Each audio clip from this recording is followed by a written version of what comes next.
In this video, I am going to show you how to use an iron and how to iron fabric and textiles effectively. This here is a pretty standard iron, and there are several throughout the classroom. And basically the first thing you're going to want to do is, of course, make sure that your iron is plugged in. So we will go ahead and do that. Okay, so once your iron is plugged in, you're going to want to find the place that tells you the different temperatures that you can adjust it to. So on this particular iron, it is a dial. So it has a minimum heat setting, and then it can go up to a 1, 2, 3, 4, then 5 and 6. And so basically 6 and 5 are reserved for fabric that can handle high amounts of heat. So if you've taken textiles 210, you should know which textiles are heat resistant and which ones are not.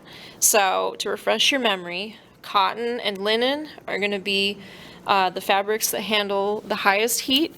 And then when you get to fabrics like silk, they're going to be the least heat resistant, and they could melt. Nylon could melt.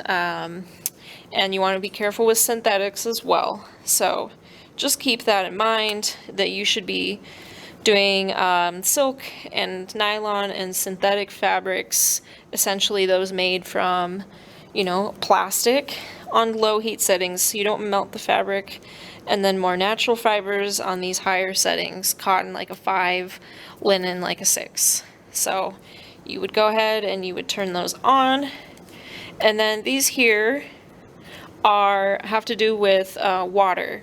So a cloud basically means steam, and these 3 water sprays, it's basically a spray function, and the water comes out right here and it does a little spritz. So the purpose of steaming is the water helps the fabric kind of lose its wrinkles, so the heat combined with the water will really help iron out wrinkles. And sometimes you need to do the water spritz feature. It just depends again on your fabric type and what exactly you're trying to do. Generally, we're probably mostly just going to use steam on like our cotton fabrics. We're probably not really going to use the spray feature much. And then other things that you should know. First of all, always turn the settings to minimum or off when you are not using the iron, because otherwise you risk burning down the classroom and the building. And then, of course, to use the steam feature, we have to put water inside the iron. So this here is where the water goes. We should only be using distilled water, because tap water can have lots of minerals like iron, which could get on your fabric and cause damage to the fabric and the iron. So, you might end up with red, brown marks, which we don't want on our projects. So we have these spray bottles, and you can use them to spray on the fabric also instead of the iron feature. And we refill these bottles with distilled water, which we will have in the classroom. And the reason that we don't want to use high heat on synthetics is because they will burn residue onto the iron. As you can see, there's already a few dark spots where some residue has been melted onto this iron. If there's too much residue that gets on this iron, they become incredibly hard to clean and nearly impossible to remove, and then we have to spend more money to replace these irons. So please take care of our equipment to protect your fabric and other people's fabric and the irons. When you are not using, please make sure it is in a standing upright position, and then when you're using it, obviously, then you can have it downward. So it should, just standing up by itself, idle, it should automatically just turn off as a safety feature, but always still turn it on the minimal setting, or if it has an on-off button, turn it off, and unplug it when you are done using. So that is how to use the iron. Now let's talk about some tools that will help us. Okay, so here I have a shirt, and basically I am looking to theoretically iron out some wrinkles that maybe have formed on this shirt. So I just kind of crumple it up a little bit. Oh no, I now have some wrinkles. So it's really hard sometimes, especially when there's gathering or there's curves.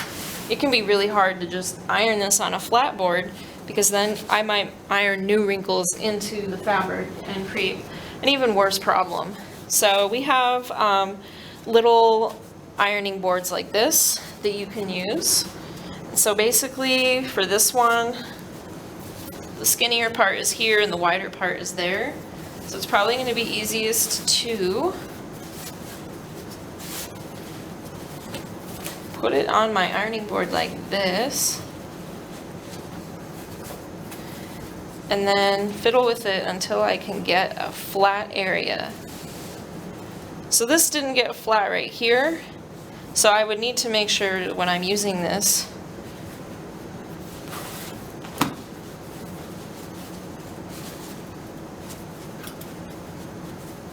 that I only, oh no, one of my feet is uneven and missing, but you're just trying to get the area that you want to iron, and then you kind of just try not to worry about the rest. Alright, so this is cotton. I put my setting on 5. I don't have any water in here, but I think I should be okay.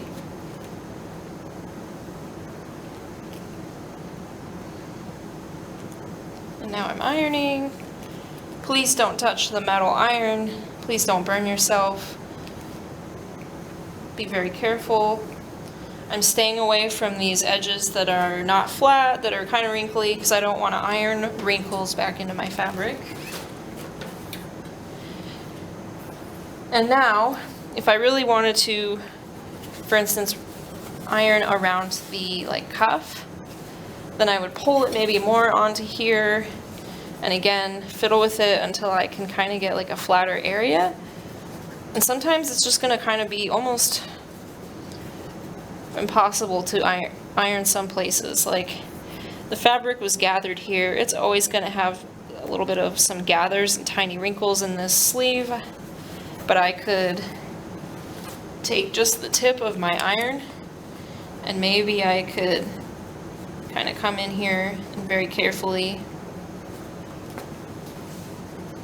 just iron that without ironing wrinkles over here. So that is what you can do with a device like this. And then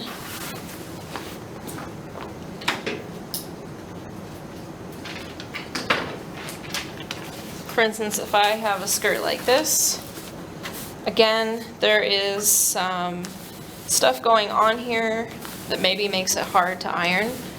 Ironing flat fabric that has not been sewn together is obviously the easiest fabric to iron. Clothing is harder. So we have other things like these, ironing like little pillows. You can kind of stick them in wherever you want. This is especially helpful for curved areas on fabric, so maybe I just want to do it like on this edge. I could use this thing if I wanted.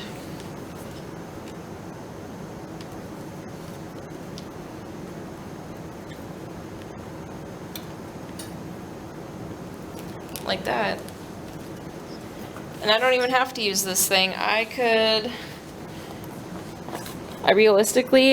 go to the edge of my iron and I could use that small end. So there's kind of a bunch of different ways you can iron stuff.